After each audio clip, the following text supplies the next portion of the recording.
Hey, welcome back to another episode of the Franchise Edge podcast. Really excited about the next several of these. We filmed a series of podcasts at the IFA conference this year, which was in Phoenix, Arizona. This is the first of 4 that we shot, and this is with my good friend, Heather McLeod. Heather is the Chief Growth Officer at Authority Brands. She started her career at Dwyer Group, which later, of course, became Neighborly. She's a graduate and huge fan of Baylor University. And we talk, this is a great episode. We talk about a lot of things. We talk about how she got started at Dwyer Group, which again became Neighborly. We talk about the transition that she made from Waco to Baltimore when she got hired by the Cleaning Authority, which later became Authority Brands. We talk about our favorite Taco Bell menu items. And then we talk about how she's also transitioned from just marketing into franchise sales as well. And we give a quick shout out to our good friend, my former colleague, and now her colleague, Jordan Wilson. But I think you're going to really enjoy this episode. Again, this is the first of 4 that we shot at IFA. So without further ado, I give you our episode with Heather McLeod. Cool. So we've known each other for a really long time. A very long 15 years, I think, is what it's been. I think so. Yeah, 2008, because you were, or 2009 10, maybe. Yeah, 10. 10? Okay, so 14 years. Yeah. Oof. You were at Dwyer Group, which became Neighborly. I was. I think you were the brand manager for Rooter at the time. I was. Okay. Yeah. Yeah, so how did you, tell me, just like start there. How did you end up there? I know you went to Baylor. I did. So it was actually interesting. So I finished undergrad in 2008. And for everyone who was struggling through the job market in 2008, I could not get a job in marketing. So my undergrad was in marketing. Yep. So I moved back to San Antonio. Yep. Moved in with my parents. Yep. Imagine like high achieving kid who then moves back in with her parents. I'm like, oh my gosh, I've failed across the board. They're probably like, come on back home, honey. Come on Yeah, back. I was like, this sucks. But so I'd worked all through college at the Limited 2. So I went back to work at the Limited 2, folding t-shirts, thinking, okay, what's my next move? How am I going to do this? So I actually went back to grad school. I got an MBA. Baylor had a program where if you had a business undergrad, you could do it in 3 semesters. So I went back, knocked that bad boy out. And then I was very traumatized from my job interview processes in 2008 that in 10, when I finished, I took any interview I could get anywhere. So I was interviewing like Mary Kay Cosmetics, Continental Airlines, right before the merger with United. Okay. And my kind of career counselor at Baylor said, hey, I'm friends with this guy, Mike Bidwell. He runs this company here in Waco. Why don't you go?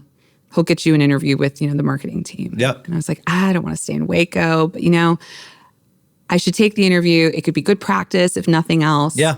And I ended up having a great conversation with the team that was leading the marketing department at that time, including Lori Johnson, who is still at Neighborly. I just saw to Lori this a couple day. nights ago. Yeah. We're at IFA, by the way, in Phoenix, so for all those out there. Yeah. I haven't seen her, so I need to go find her. But I just had a great conversation with them. I was like, you know what? I could do this.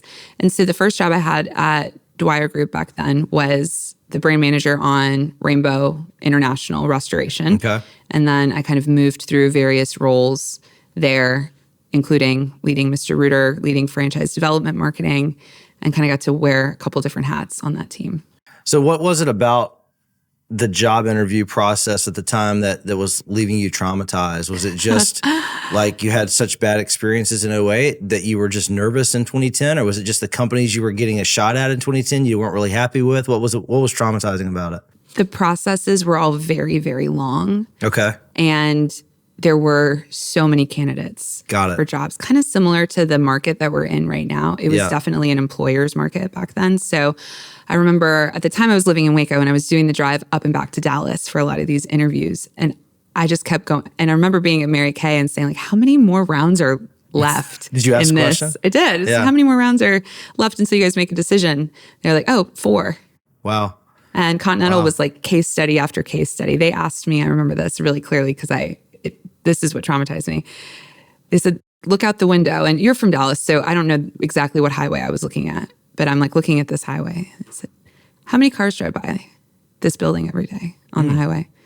And I'm like, oh God, mental math. Here we go. Yeah. Right? Challenging. So it was a lot of things like that. It was really challenging interviews. Yeah. And you were interviewing for a marketing job, not an engineering job? Correct. Okay. I'm trying to figure out the relevance of that question. No, I think they just wanted to see how you think on your toes, right? Yeah, so of course, you've known me long enough. I've concocted some elaborate math scheme of like, okay, if it's this time of day. But you made deep eye contact. Yeah. Yeah. I said it with passion and conviction. That's right. That's right. So maybe it sounded a little bit plausible or believable.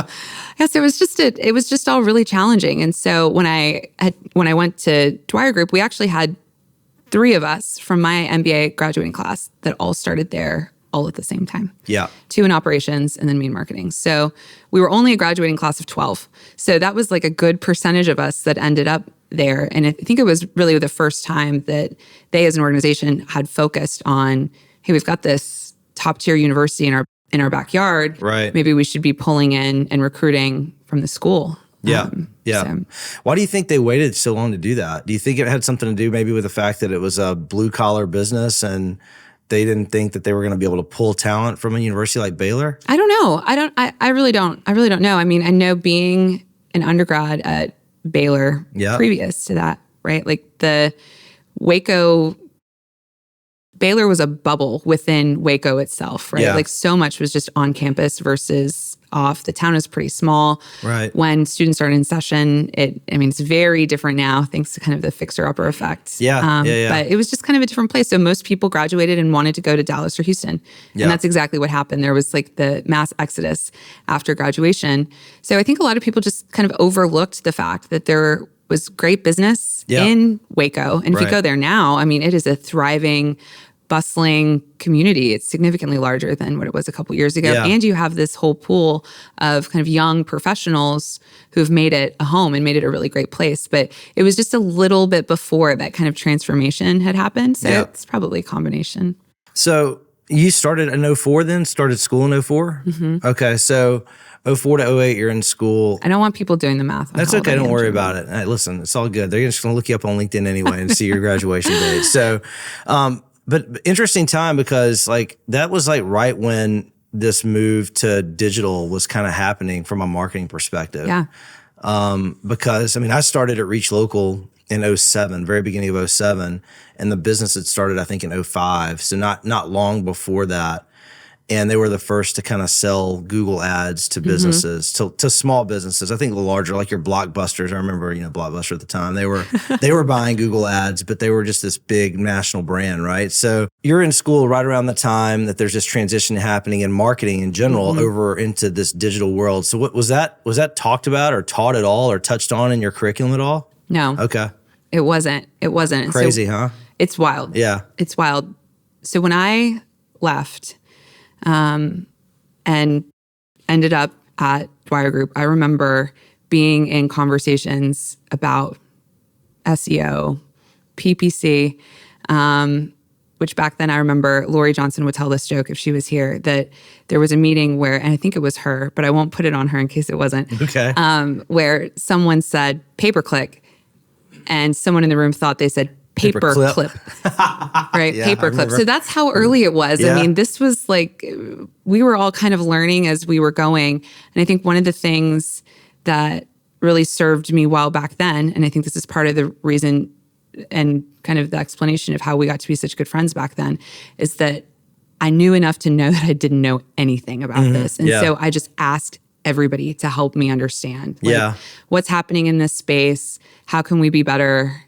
Teach me how it works, right? And it was a moving target back then, right? We were all kind of learning as we went, but it was a challenge to come out of school because there really wasn't a ton being taught about digital and how to handle that and how to manage that in an organization. But I think taking the time back then to really like double, triple down to say, I'm going to learn about this and I'm going to understand how this can impact our business and our franchisees' business in their local markets. It really helped me kind of separate myself a little bit from others in saying like, okay, I know enough about this to be able to support kind of the senior leadership team around me who had been in business significantly longer, had a lot to teach me about franchising and relationships and that piece of the business. But I could kind of position myself as, having a certain amount of digital expertise to kind of help move the businesses forward and separate myself from the rest of the crew. It's so funny because I remember around that same time, I'd worked for Deloitte for a few years out of college, and I decided I wanted to move back to Louisiana to be closer to family. I was in Tennessee. So I was thinking I was going to do the law school route just because it was safe and I didn't really know what else I wanted to do. And I met one of the founders at Reach Local, and he was kind of pitching me on, hey, you should come work in sales here. And I remember distinctly like being on, they had this really cheesy Flash video. Do you remember Flash videos back in the day? They had this Flash video that kind of explained the problem that they were solving. Yeah. And I remember being at my grandmother's house, like on her computer, probably on AOL at the time. This is the second time, by the way, I've talked about AOL the last 2 days. I don't know what's going on. But I was on AOL, I'm sure, because that's how you got on the internet at my hometown. And I watched this video and I was just like, this is going to change the world. Like, this is... like, forget law school. This sounds so boring. Like, this is the industry that I want to be in.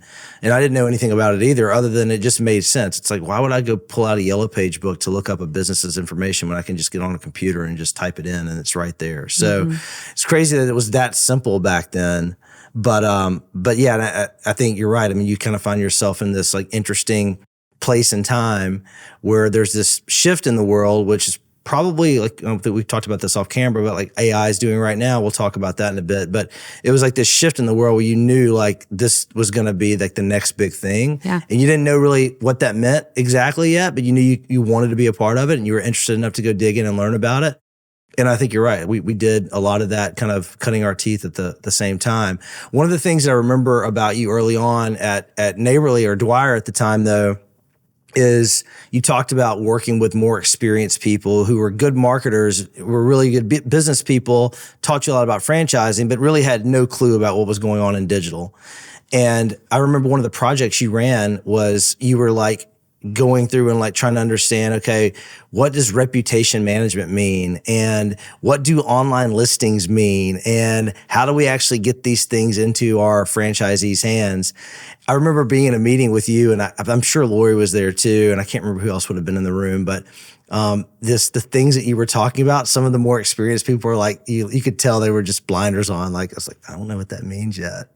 Yeah. And you were leading that project. Do you remember that at all? Well, I remember many meetings thinking through like how intertwined it all is. Yeah. Before I think we all recognized in a broader sense how intertwined it all was, right? Like all of the offline stuff that drives people online and then the online things that increase conversion. And that's what I remember being like this giant light bulb moment sitting in that room was, well, yeah, reviews are important because every other thing you spend money on to drive people online, they're not going to remember and type in your URL. They're going to Google you. Yep. Or back then, maybe Ask Jeeves you. Or whatever other search engine that now clearly is, defunct and gone. Yeah. But that all of that offline activity drives to online. Yeah. And so the accuracy of the information, because that was the big deal back then, was like everything that was popping up online, we were dealing with data issues all over the place. Yeah. But then also like, okay, well, I'm going to go online and I'm going to read some reviews, or I'm going to look and see what I'm rated or what this company is rated. And that rating and the volume of reviews and the frequency of reviews is going to significantly impact if someone is clicking to even get to my website. Yeah. Right. So it was like recognizing in that moment, like, oh my gosh, this is all like going to continue to be more and more and more and more intertwined as we move forward. I just remember being this big light bulb moment of like, okay, I get it. Yeah. I get it. Yeah. I don't really understand it all. Yeah. But I kind of get it directionally, right? And it was fun to be a part of some of that early on because we were all kind of learning as we went. But just like anything in marketing that's like a new channel or new medium that comes out, there's such huge first mover advantage. Yeah. If you can figure it out faster than your competitors, you have this period of time, however long that might be, who knows, but you have this period of time when like your acquisition costs and your ability to really maximize channel performance is just so high because other people don't know how to use it yet, or they don't know what's going on yet. So back in those days, I mean, people who were spending the money, the lead costs were, I mean, we would today, right? It's like, oh my gosh, I can't imagine going back to that kind of pricing. I remember whenever because we were running Rooter as paid search at the time. And I remember like the cost per click target was like $25. And if it was like $25.02, like everybody at Rooter was like going nuts. Yeah.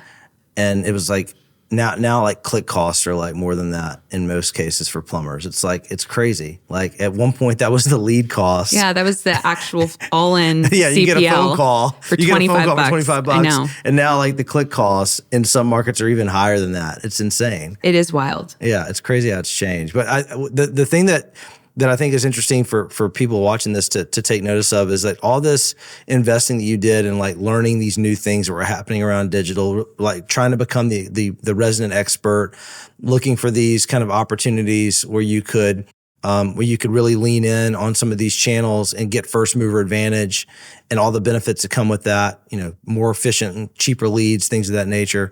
That kind of set you up to where you ended up with the cleaning authority, right? Because they were trying to, Rob Weddle at the time was trying to figure out, like, how do we take advantage of that? And so tell me about that process. I remember us talking a lot at the time because you were a little nervous about like moving from Waco to Baltimore, and you're like, I don't know if I want to do this. And I know two really great destination cities, Waco, Texas, and Baltimore, Maryland. It was a big change. It was a big change. And it was a different kind of world back then, right? Like Dwyer Group, Neighborly, that was the place to be. Yeah. You know, and so franchising for sure. Yeah. Especially in the residential services and the trades. And 100%. Absolutely. And I'm so grateful for that time that I had there with that crew of people because it was I would never be where I'm sitting now if I hadn't have been there first. Right. And had so many great foundational experiences. And really, I mean, everything we just talked about digital, they kind of let me become the resident expert. Yeah. And, you know, I was in my mid to late 20s, right? Like I was still learning what it meant to work in a large organization, you know? So, but I had kind of made the decision. I was ready for kind of my next big adventure. I was itching to get out of Waco a little bit. It wasn't what it is today in terms of the city and the area. Yeah. So no Magnolia? No pre-Magnolia. There was a George's though, which I still love and adore. Yeah, 100%. And I still love to go back and hit all my favorite. Got to get all the good food. Yeah. Got to go get the gut pack at VTEX, the whole thing. And don't forget the Big O at George's. Big O at George's, yes. But I was ready for kind of my next adventure. Yeah. And you're right. I had been doing a little kind of digging and research, and I knew what I wanted in a brand. I knew I wanted to be in franchising. I knew I wanted to stay in home services because I really liked the space. I wanted to direct report to the CEO. So I wanted to be kind of the top of the point of the spear on the marketing function. Yeah. And so I found this role with the cleaning authority very similarly to how I ended up at Dwyer. I went and visited the team and I loved the team. Like, this is a place that is going to be really great for me from a personality standpoint. I really love to work with people who I love to work with. Yeah. And so that was important to me. So I made the shift and then spent basically the first kind of 2 years really getting their digital landscape kind of reinvented. They had built their own website that they managed in-house. Yeah, I remember that. There was a ton of upside in that business back then. So for me, it was just the low-hanging fruit of... How do you unlock this? Yeah, like bringing them just in a more modern light. And then we also went through the process of digitizing their booking experience. So it's a very similar system we still use today, but with the cleaning authority, you can go online, get your price, and book your appointment. Yeah, you guys are like the first doing that in that space too. Yeah. And that's the big unlock, right? Is letting people, and it doesn't necessarily mean less phone calls necessarily, right? It's just giving people multiple channels to choose how they want to interact with you. Yeah, 100%. You know, we're on the phone all day for work. I'm like on meeting after meeting after meeting after meeting. Yep. And so if I have to call a business between kind of normal working hours in order to get something done, it can be weeks before I get around to it. Yeah. Versus if I can multitask and do something on my phone, right? Especially now. Back then, it wasn't even that. It was, can I do it on the computer? Yeah. But if I can get something done without having to talk to someone, not that I don't necessarily want to talk to people, but it just makes it easier and quicker. So that was kind of the start of my time at the cleaning authority, which then became Authority Brands. Yeah. Before we jump into the Authority Brands piece, so what was it like? Again, you move physically from Waco to Baltimore. You're a younger professional in your career. You are now direct reporting to the CEO because whenever they hired you, you were direct reporting to Rob Weddle, who was the CEO. What was that first 6 to 9, maybe 12 months like?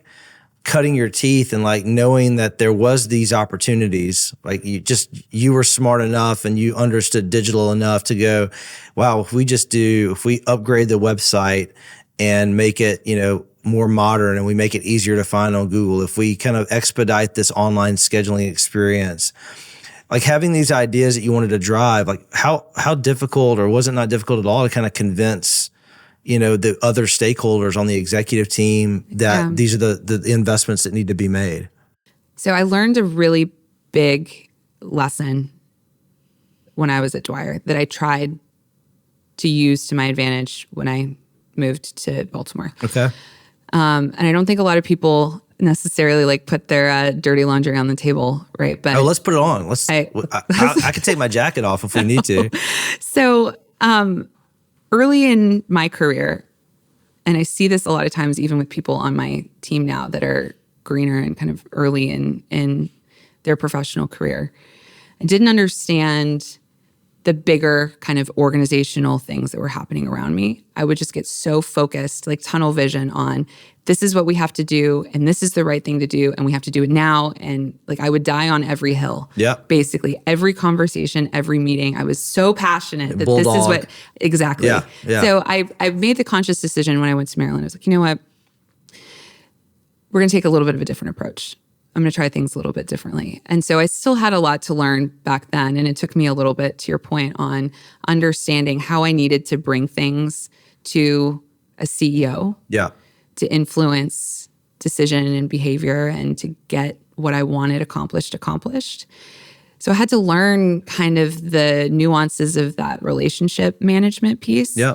And I hit some hurdles right out the gate. I had to kind of convince everybody that we're not going to cannibalize all this business from ourselves because phone calls convert at a higher rate than the form or the booking process online. Right. I had to convince everybody like the pie is going to get bigger. We're going to see it in the numbers. And so I think, it took a little bit for me just personally to adapt my style to be in a position where I could get some of those things accomplished. But it was a conscious choice because I realized that, it didn't serve me well necessarily. Yeah. When I was at Dwyer, that I needed to be different. Yeah. That there were things that I could do to be better and be a better partner for my operations team partners. Yeah. And a better peer and a better employee, right, for my boss. Right. So I tried really hard to work on that. And I think that's a really great skill that just comes for a lot of us in, just organically in professional development. Yeah.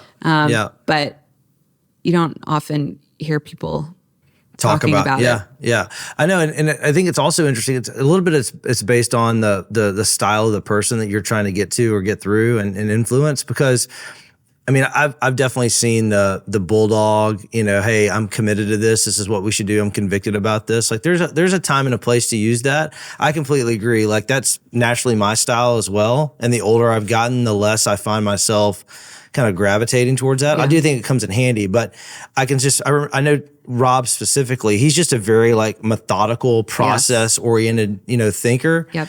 And he's also very data driven. He's a numbers guy. So like the emotional pull of convincing doesn't really play well for people like that, right? You actually have to kind of adapt to their style and how they think and show it through the lens of how they view the world. Like, hey, by doing this, it's going to influence this and this in a positive impact, and it's not going to influence it in a negative impact. Yeah, that makes a lot of sense. What was the big kind of first, was there like a milestone moment where early on, like, and I say early on, but in the first year or two, where some of these bets that you were really wanting to pull the trigger on, but took some convincing, but they started to pay off, and there was like this moment of, we did it. Like this. Okay. Tell me about 100%. that. 100%. So I remember sitting in our office back then, and we were a fierce but mighty team, but we were a small team. Yeah. And we had a CFO at the time. His name was Pat. And Pat was very serious. Yeah. Stoic, I remember right? Pat. Yeah. Pat was not emotional kind of guy. Now, his wife, on the other hand, ball of personality, right? But they kind of had that dynamic. Right. And I remember Pat coming into this meeting with, his like stack of spreadsheets and papers. And he made a comment that I will never forget, because it was the first time that I remember the group kind of acknowledging like the world is different for us now.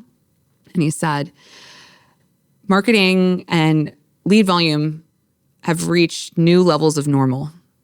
So enough time had passed that the volume that we saw in the increases in leads from not only kind of digitizing the booking experience, but being better advocates and stewards of our national ad fund and spending dollars more wisely, making better choices around our paid search spend. So there were all kinds of little levers, and we all know what they are over the years, but that I pulled to optimize that spend performance. And we got to the point where the CFO is saying, this is the new baseline, and we're seeing this consistently in the numbers moving forward. And I remember looking around the room like, did Pat just give me a compliment? Did everybody hear that? But it's like, you got to play it cool. You can't, can't overreact. I gotta. But that was it. It was like, okay, the CFO sees it and sees it in the numbers, and is using this new level of normal to forecast what our year is going to look like and what our next year is going to look like. And so that was a big one. We actually, I don't know if you remember this, we launched that booking experience the same time frame of at least the first one that I attended. I don't know if there had been one before that, event that you hosted at Google. Oh yeah, I do remember that. At the airport on my phone going through like, I remember that. All of the emails of like lead volume and here's all the stuff that's happening, and Yeah, because you know what? I remember you and Jordan Wilson and I had a conversation about it that night at the hotel bar. We were at I think the Four Seasons in Palo Alto maybe, and we were talking about, because you had been like so nervous about it. I was like, and then in typical franchising story, right?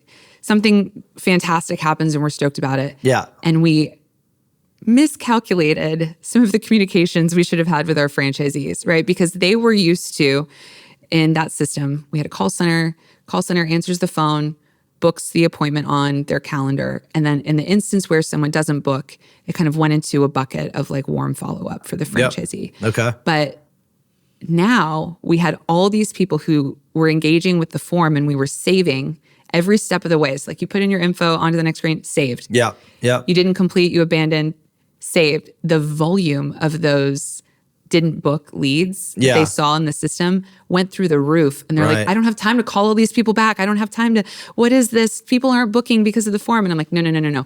The pie literally just went from this to this. Like it got so much bigger that we didn't anticipate like how we should have communicated to them. And it was causing friction in the organization, even though it was positive. So that's what I remember going through for those first few days, was like everyone saying, turn it off.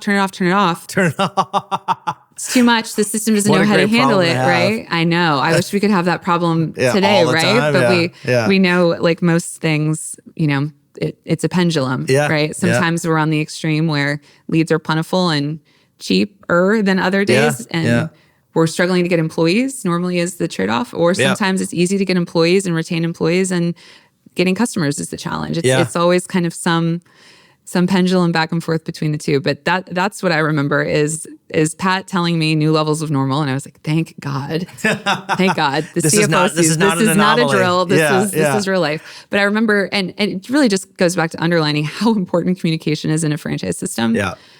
And when you think you've over-communicated, you probably are just starting to scratch the surface. So say it again, say it again. Yeah. So you mentioned just all the leads, the pie kind of just broadening.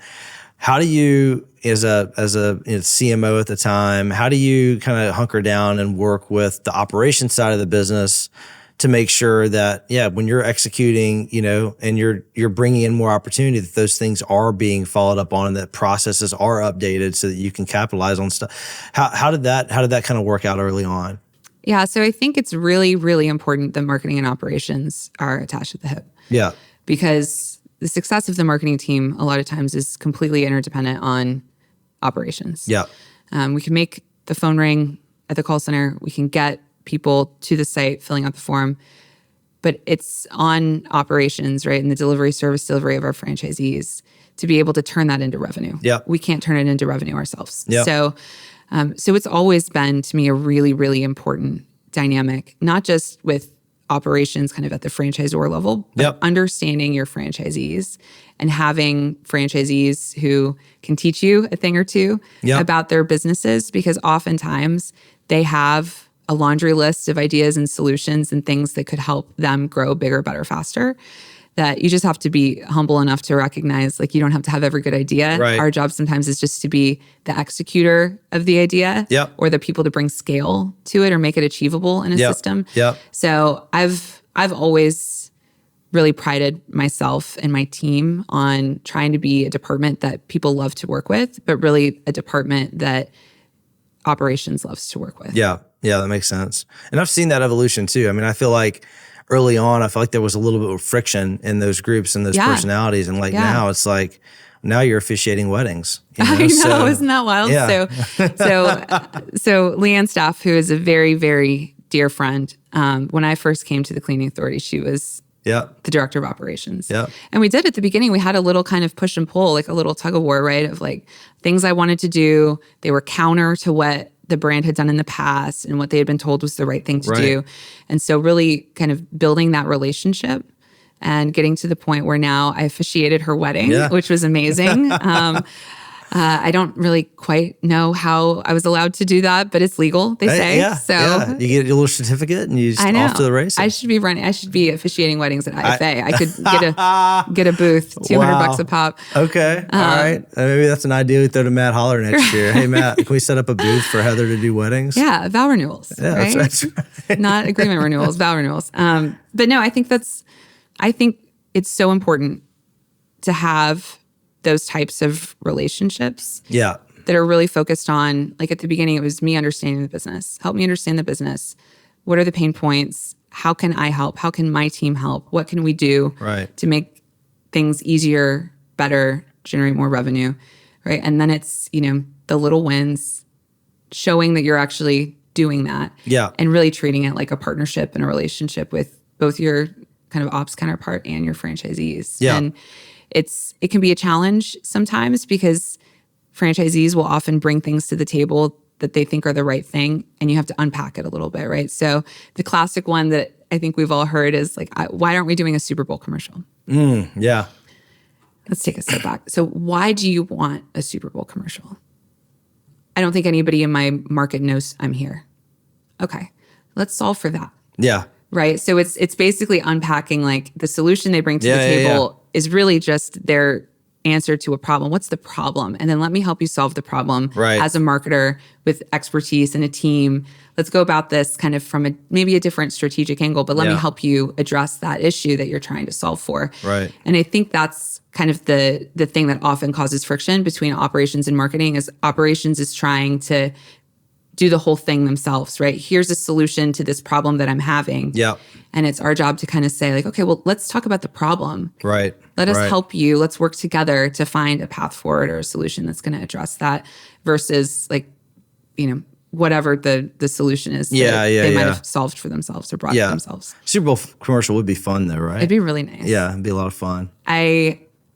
What is your favorite Super Bowl commercial? Now I'm going to ask you some questions. I think the Dunkin' Donuts thing, we were just talking about this a day or two ago. Like that whole, the last couple of years, they've kind of hit it out of the park a little bit. And we're at IFA, so it's good to give, that's true. That's give true. a franchisor a shout out. That's for that. true. No, but seriously, like the whole Ben Affleck, Tom Brady, Matt Damon, J-Lo thing, like, it's pretty freaking entertaining. And have you looked at the outtakes, like the long form stuff? No, I haven't. Oh, you got to go to YouTube and check that out. Okay. Like, what's your favorite? Historically, I'm going to go historically because that was also my favorite from this recent, this Super Bowl. I miss the fan commercials that Doritos did. I thought those were out of the park. The average person is quite entertaining. We had a client on one of those a couple years ago. Really? Yeah, it was the Texas Law Hawk. He's like a criminal defense attorney. He does these YouTube spoof videos. I love it. And he got picked up. I think maybe it was Taco Bell. It was one of those two though. But like he made an appearance in like one of the, I think it was the Doritos one. Maybe I'm wrong there, but those are great. Those are great commercials. So Doritos, and then you referenced Taco Bell. What is your favorite thing at Taco Bell? Are you a Taco Bell fan? So I'll shout out to Patrick Crawford on our team, who's like a diehard Taco Bell fan. I am not a huge Taco Bell fan, but my favorite thing there, which I do love, is a chicken quesadilla. That's it. I know it's simple. I know it's not the cheesy gordita crunch or the double decker. Something. Look, you know your Taco Bell, so that's impressive. I do, and I always get nachos too. Yeah.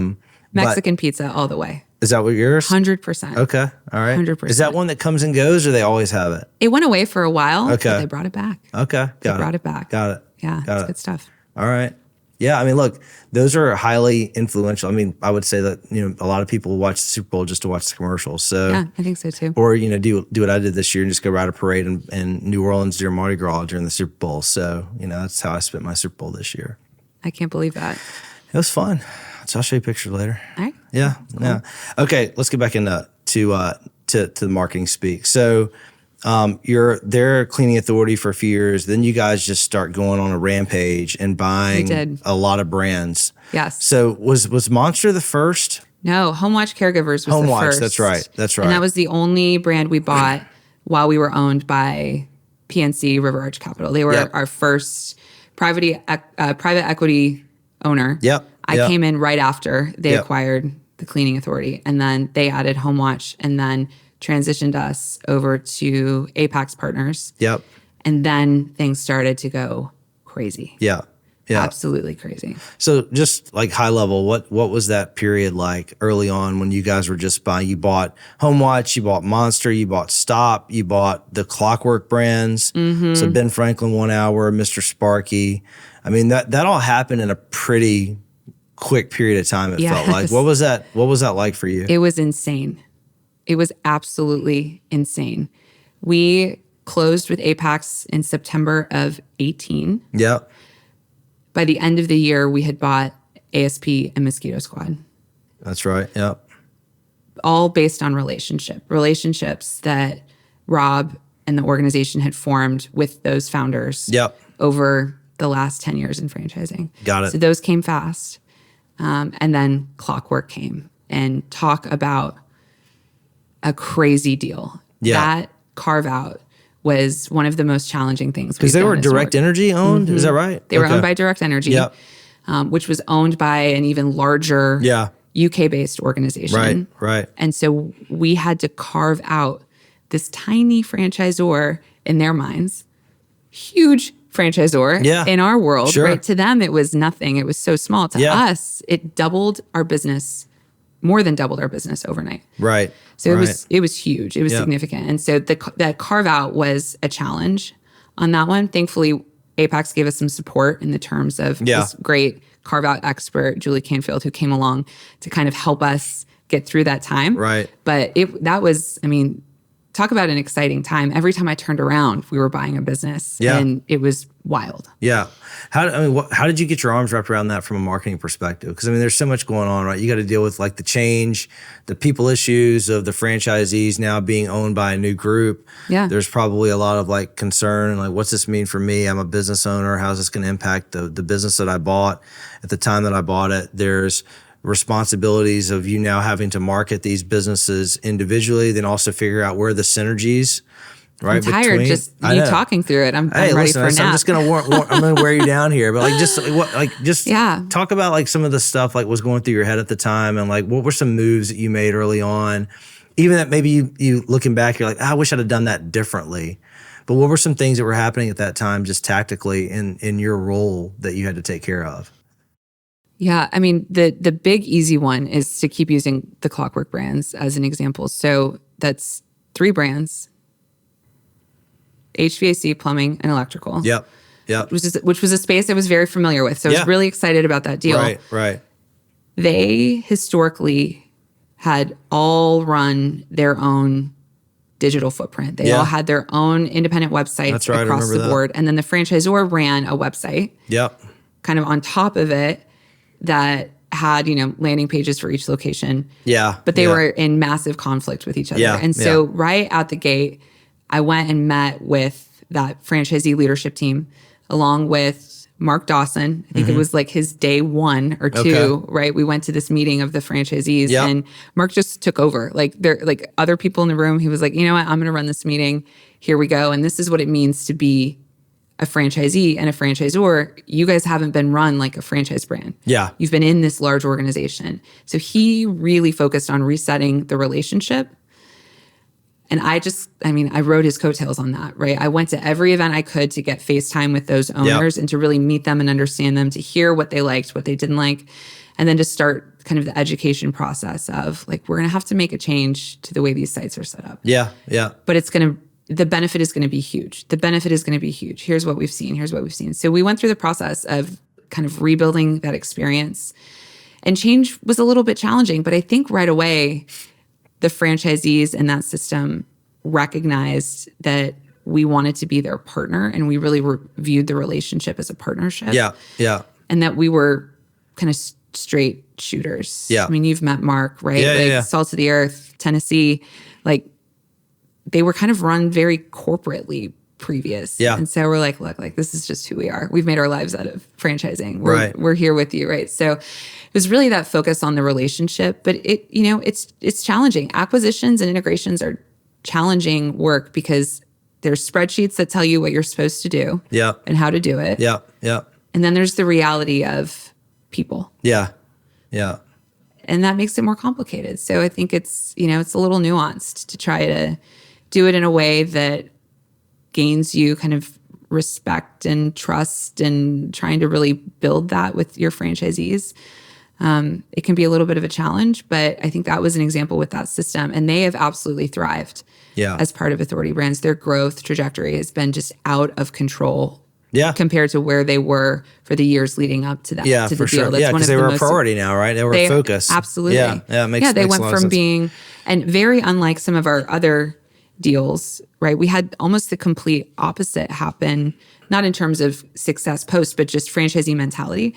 So those brands were a big fish for us. They were small fish before. So they went from being kind of pushed to the side to being the heroes in our brand. You're the big guys, you're generating all this revenue, super successful. We kind of had the opposite when we bought Mosquito Squad.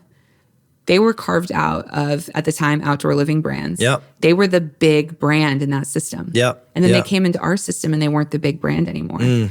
And so some of those like relationship dynamics, franchisee dynamics are hard to plan for because you don't always necessarily know how that impacts an owner, how that impacts a network, to go from being the large guy in the system to being kind of mid-size in our ecosystem. That makes sense. Yeah. So some of that stuff doesn't really fit on a spreadsheet. Yeah. What was something that happened at that time, or maybe a decision you made looking back, hindsight 2020, you wish if you could do it again differently, you would have done it differently?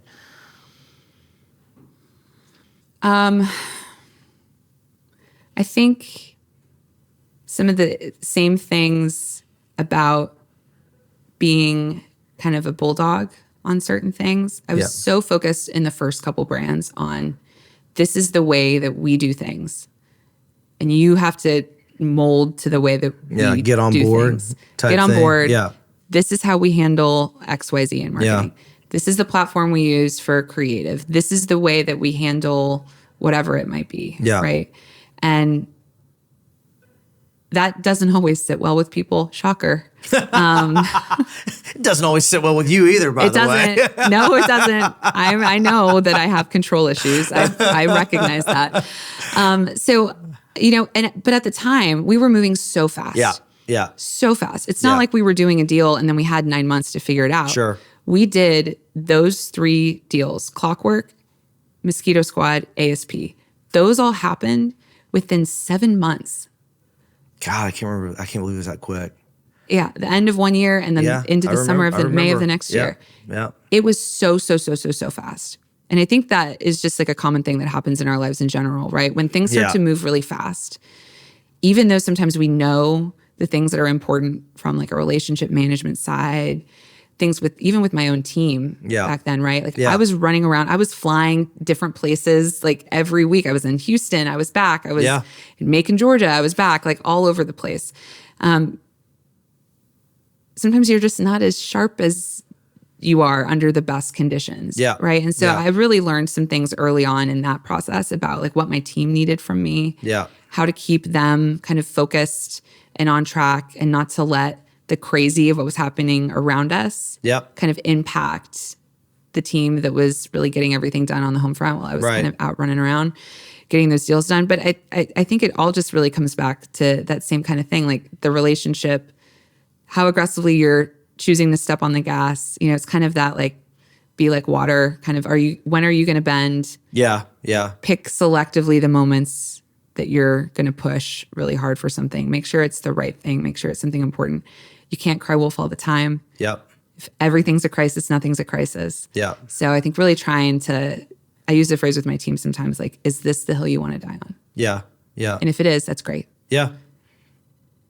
But if it's not, let's think about like, how could we work around this? How can we make this more manageable for ourselves, right? Because everything can't be a crisis all the time. Yeah, and also I think, you know, you're kind of flirting with an interesting point there. I think sometimes whenever things are happening so fast and things are moving so fast, like your natural inclination, especially somebody that's a little bit of a workhorse and a driver already, like your natural inclination is to, well, I'm going to go outpace the already hectic pace, when the better, smarter thing is really just to kind of slow down and be a little bit more methodical about it and realize that, hey, like, if I don't get to everything today or in this week's time, then the world's not going to fall apart, and I don't have to freak out about it. So, well, it ties back really well, I think, to what Deion Sanders said the other day when he said, "Be where your feet are." Yeah. And I think in his context, he was saying like, if you're at home, be at home. If you're at work, be at work. But I think in the context of kind of a platform brand going through all these crazy acquisitions, in the early days, we didn't know how big we were going to get. Yeah. Like, is it 4? Is it 8? Is it 16 where we're sitting right now? We still don't know how many more are kind of in line. Yeah, right. But at those early days, there was so much like thinking about, okay, well, what's it going to be in 6 months? Is it going to be 5, 6, 8? Like, what is it going to look like? Right. And so I think that whole like be where your feet are back then, right? It should have been focus on where you are. Don't get too distracted by, oh, another one might be coming, or another one might be coming, because then you're kind of just chasing like the future of something you can't control anyway. Something you can't control. And what we look like now versus what we looked like 3 years ago is still completely different. So it's like you can't necessarily plan and build for the future when you don't know what the future is. It's like I use the analogy with the team sometimes, like it's like moving into a house. And you don't know how many bedrooms you have. Like, okay, well, we have 2 bedrooms. That's great. Do we need 6? Okay, we bought a house with 6. Do we need 16? Like, so you're kind of like, you know, planning, and you know that, you know, okay, maybe we should make sure we have some space because we're gonna have to add on to this house, but you don't always know what it's gonna look like. And I think once I kind of got over the hurdle of not obsessing over just saying like, look, this is what's gonna work for us right now. If we had 4 more brands, it probably will look different, but I don't have to solve for that today. I just need everybody to understand that it'll probably look a little different. Yeah, that makes a lot of sense. So let's fast forward to more present day stuff. So, you know, we went through, obviously you guys, crazy acquisitions, grew like a weed. We went through the COVID years, you know, which were, I think for everybody would agree, for residential services were really good years from like a revenue perspective for the most part. In the last like 18, 24 months, it's tightened up a lot. All right. So like, how are you dealing with like the ebb and flow? And you alluded to this earlier, like sometimes things are great and it feels kind of easy. And sometimes you got to hunker down and do things differently or think differently. So how's that been for you, and how are you going about that process? Yeah, I think that's exactly what we're seeing happening in the marketplace. So one of the things that is always kind of like a drumbeat in the background for me, but it becomes even more and more and more important when things get tighter, is what are we doing with the leads we're getting?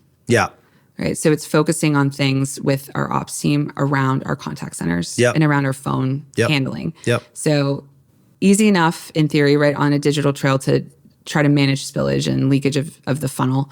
But what are we doing on those calls, and what are we doing around what that means about how we run work? So great example being when times are good and leads are plentiful, you can be a little pickier about scheduling, about availability. But now I want open calendars across the board. I want evening appointments. I want weekend appointments. I want everything we can possibly do. So when we're having that conversation with a potential customer, with a lead, that we're focused on trying our best to turn that into revenue. Yeah. And that means sometimes that things look a little different than they do when times are good. So I think it's really just right now an effort around the organization across the board to maximize the leads we're getting. And then to also make sure that, especially in our recurring services businesses, that the service delivery is so high that we're keeping our customers on the books. We're not having terminations and people choose to move on or work with someone else, that we're trying to keep them sticky and keep them with us. What do you hear directly from customers? Like, they talk about with their technicians or with their cleaning teams or with their pool service team? Do they ever talk about, just personally, like inflation and costs going up and things of that nature? Like, how are those conversations, and how do those kind of get back to you guys, and what do you do about them when you hear about them? Yeah, I mean, that's a great point. It's really been an area of focus for us over the last couple of years to have more options for our franchisees to use with their consumers from a financing perspective. Okay. So consumer financing has become a huge piece of what we're focused on. We actually launched a product with our franchisees called BuyFin, but that just gives them access and ability to be able to in-home basically run like a finance process. Yes, exactly. So that they have options. So really it's, how are we arming not even our franchisees, how are we arming their technicians that are in home to be able to have the tools they need to address that with a customer? Because it is a little different now. Things are getting tighter. I know, we're not supposed to say the recession word. It's gonna get muted out, right? But no, it's not. We got to be realistic about the world, that we're living in, right? And so I think understanding from our franchisees, like, how do we better arm their teams to be able to sell more in home or sell more efficiently, effectively in home. And thankfully, we have some great franchisees in our system who are doing amazing things to kind of help and support that amongst the team. But really, the big glaring one is financing options for people. Yeah. And you mentioned like repeat customers, recurring business. Do you, from a marketer perspective, do you kind of double down on your existing customer base in times like this, whenever people aren't necessarily looking for new services and it's harder to find those new leads? Do you amp up programs that are designed to kind of tap into your existing customer base? What's that like? Yeah, absolutely. So if we switch kind of back over to the trades, which is a non-recurring business, that is when we are super, super, super focused on our maintenance customers. So people who have agreements with us to come out twice a year, then we are proactively booking those, getting those scheduled, getting in homes to have basically an at-bat is what we would call it. So like to have an opportunity at-bat to check out the system, to see what's happening in the home and make product recommendations or replacement recommendations based on what we're seeing. So if we don't get in the home, we can't do that. So we have to get in the door. So reminding them, you paid for this maintenance agreement, let us come out. This is already paid for. This is a free service. So that's incredibly important. And you're right, keeping our customers and focusing on the existing customers we already have, whether that's running, additional promos or things to try to keep them as sticky as possible, is incredibly important, because we don't want, if we're having problems getting people in the front door, we don't want them walking out the back door. Yeah, sure. So here we are in 2024. Again, we talked about earlier, 2004 to 2024. 2004, all this digital stuff's happening. You go to school, you come out of school, and it's like, oh, this thing, Google exists. Now, the last couple of years, we've had this, generative AI, chat GPT, kind of jumping in. Like, how are you thinking about technology like that in marketing and in other parts of your job? Like, how are you using it? How do you think about it? Tell me your thoughts there. I love it as a space. My headshot is an AI generated headshot. I remember us talking about this. Why do I always hate my headshot? I don't know, but I do. And so I used AI to help me not hate my headshot. Okay. No, I love AI for little things like that. Little hacks to make life easier.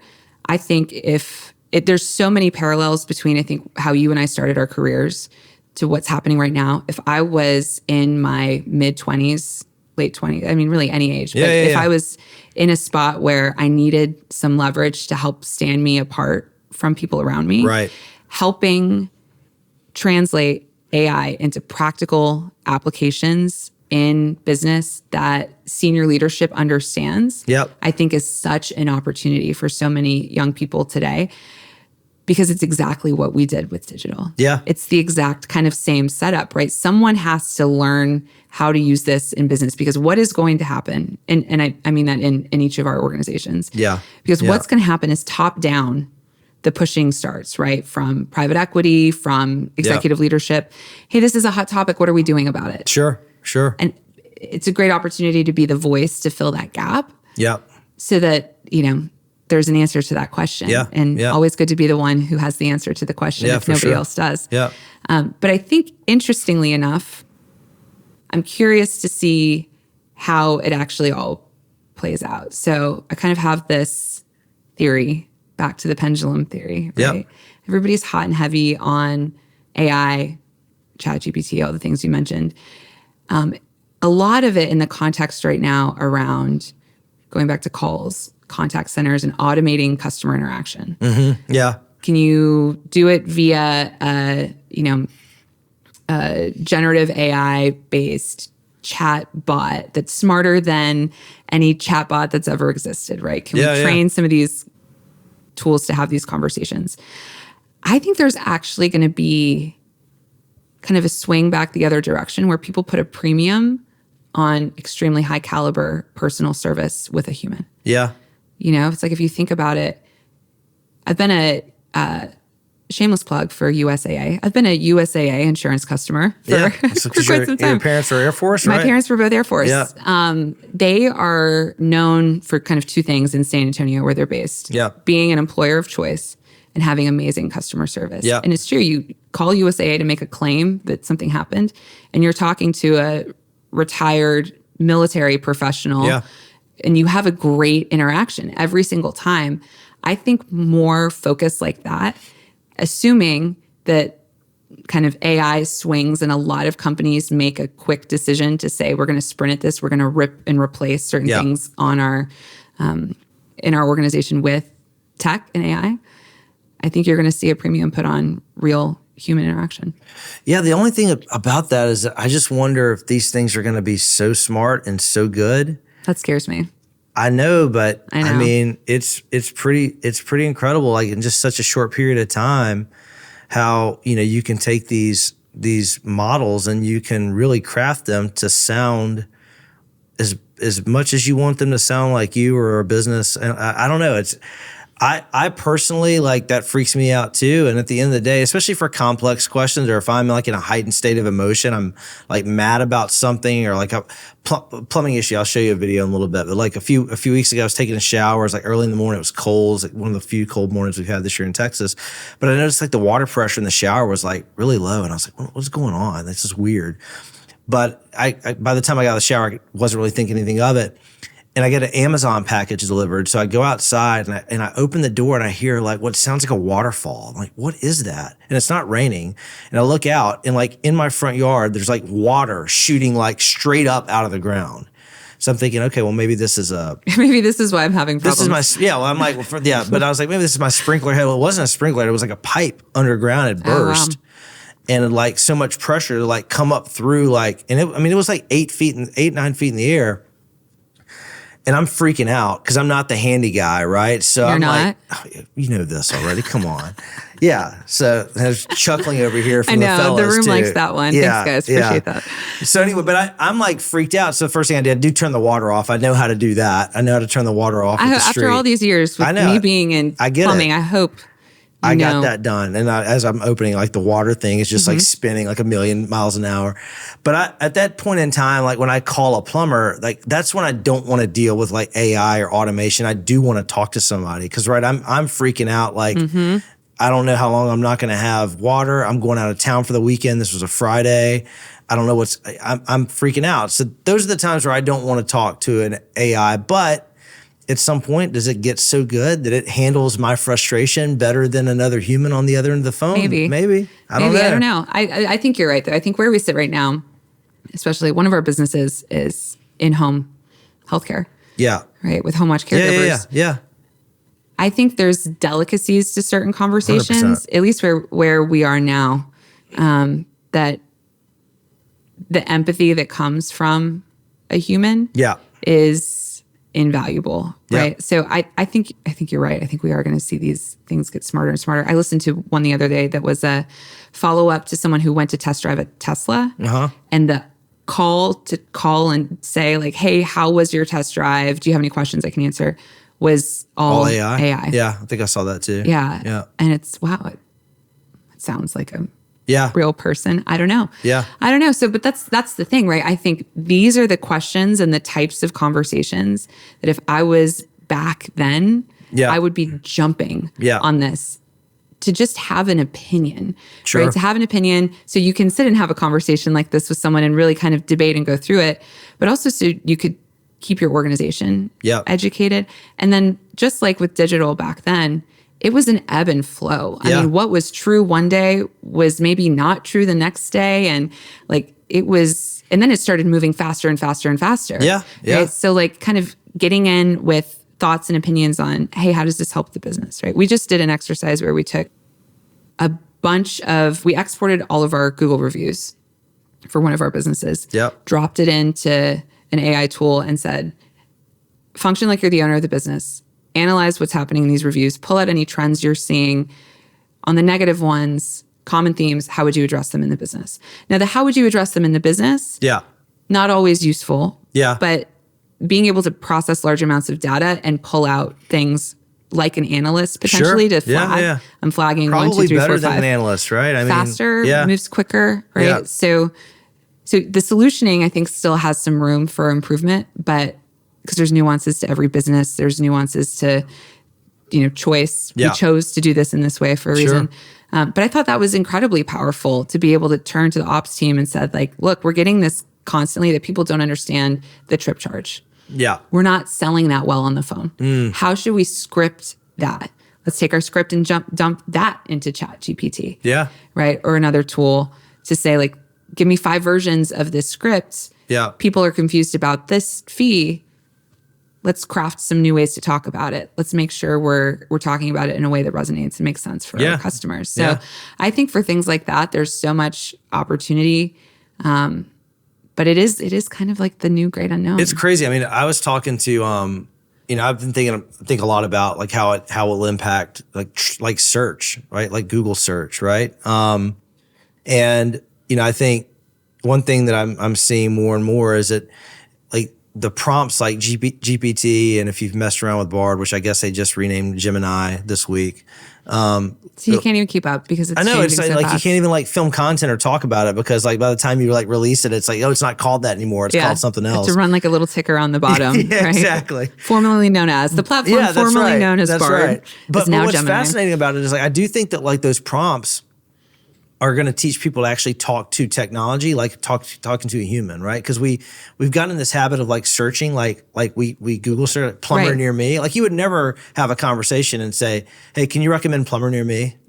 Like you would never do that, right? But that's how you type into Google because Google kind of prompts you to do that. You start typing plumber and it just says near me. But I think that like these prompts like GPT that teach you that you can actually have a conversation with technology and it actually communicates back like you're talking to a human being will actually teach us to how to search differently the web. And we'll start asking more specific questions, right? Like you may start asking questions like not just plumber near me, but who's the best plumber in my area that's good for drain cleaning that can get to my house today, right? Like that is a Benjamin Franklin Plumbing. Oh, there we go. But that's a game changer. It's a very different query, right? That's a, how does a business respond to marketing in that way, right? Like what new type of SEO do you have to be doing, right, to show up for a query like that? So, and can you game it somehow? Right, like that's the in immediate that first mover advantage piece, right? Can you start doing some of that work before the other plumbers in your area? So those queries may take a while to get there, but at some point they're going to get scale, and you're going to be the beneficiary of that. So.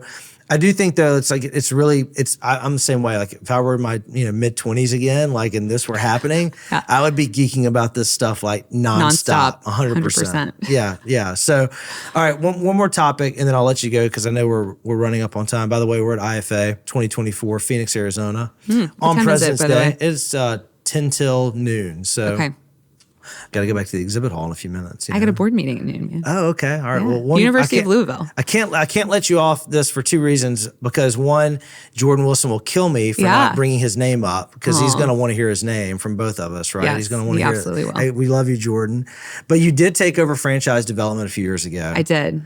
What was that process like? Is that something that you raised your hand for? Did you get sought after? Like what happened there? Yeah, I raised my hand for it. Okay. So marketing will always be my North Star, my love and passion. Yep. But at the time kind of recognized like there are really two ways to grow a franchisor. Yep. You help your existing franchisees do more in revenue, marketing. Sure. You put more dots on the map, franchise development. Yep. And so for my kind of continued growth and development, I wanted to do more. And that was an area of our organization that we just didn't quite have ironed out right. And so I raised my hand and said, look, like I have this idea. We combine these two functions. Let me find a really strong leader to come in and help build out this sales team. I'm not a salesperson, but I understand franchising and been around marketing for franchise development for a very long time. I had the experience of being at Dwyer, which is arguably a franchise development machine. Yeah, sure. And has been consistently over the years. So I had some thoughts and opinions, some right, I'm sure some quite wrong, but perspective, right? I had an opinion. And so thankfully I got the opportunity. So it was a couple months of kind of prep and planning. Took over Fran Dev November of 22. Okay. So a year and change ago. Yeah. And then immediately brought on Jordan Wilson. Yeah, you stole him. I'm sorry about that. That's okay. I'm not really though. I know you're not. But if the roles were reversed, you would have done the exact same thing. I don't know about that, but fair enough. We can talk about that off camera. Yeah, We've talked about that off camera. It's a touchy subject. It is a touchy subject. No, it's good. It's good. But look, I mean, I'm super happy for him. He's crushing it. He's absolutely crushing it. Yeah. He's built such an amazing team, and really his strengths are many. Yeah. But his ability to motivate with compassion is incredibly powerful. The team is responding so well to him. They knocked it out of the park last year. 190 new deals. That's awesome. Over a historical, I think, 119. So really significant impact. And this year they're just gangbusters off to the races. So that's awesome. He's doing great. Yeah. And I could not have moved into this role successfully without having him or someone like him driving that business. Drive that piece of the business, because you can't drive it all. So you need some strategic strength and leadership. Yeah. All right, last question. I know you're still hunkered down, you're at AB, you're crushing, but what's next for you in your career? Like, what do you want to do next? Like, what are you thinking's on the horizon? How do you think about that? Professor McLeod. Oh, wow. Really? Yeah, I think so. Okay. So I went back to Baylor a couple weeks ago and got to spend some time with Is this breaking news? No, I've been, Damn it. When people ask. But no, it's just relatively new news. Okay. There's no real news. Yeah, I was hoping there was going to be some that I could break and it would be kind of cool. But. No, I'm going to the University of Louisville in 2 weeks. Okay, I with Paul met Pickett. a bunch of their students here. That's where I'm headed after this. I'm going. That's why I keep asking you to check the time. Okay. That's where I'm going after this. So I sit on their board for the Yum Center for franchising at University of Louisville. Awesome. And I just love, back to the point on digital that you made earlier, were they teaching you about that at school? They weren't. Yeah. And I think that, there's ebbs and flows. I know that they are now, right? People are learning and getting educated, but there's kind of these periods of time where industry is moving so fast that education hasn't quite caught up yet. Yeah. And I think now universities are doing so much more than they were back then to say, we're going to bring in people from the outside to come and teach a class, to do a session, to talk on this really specific topic, because they have the freshest, most relevant experience. Yeah. So I think future for Heather will probably be something connected to higher education. That's awesome. That's really cool. I could see you in that capacity for sure. Yeah, I think you do really great there. it. But would you do that full time, or you just kind of No, I figure out what that looks like. Right. I'm not going to be a full-time professor. I'm not going to go get a PhD. That's not going to happen. Yeah. No. My textbook days, I think, are over. Yeah. I'm at I wouldn't want to do that. School of Hard Knocks now, real world experience. Right. Yeah, so that's something I want to explore a little more. I want to write a little bit more. Okay. So you've been doing a lot more of that, like your LinkedIn posts and things. Yeah. So I'm doing something with Entrepreneur. For the next little while. So there'll be more awesome from me from a writing standpoint there, Very which cool. is exciting. So I'm just dabbling in some personal fun areas. It's been fun watching you kick ass. Thanks, man. Yeah. Yeah. It's been a good time. We've had a lot of good times. We have had a lot of good times. I'm sure there'll be a lot more good times ahead too. So yes. The road is long. Yeah, it is. Well, thanks for joining today. Thanks for having me. It's been a blast. Go to your board meeting. Thanks. All right.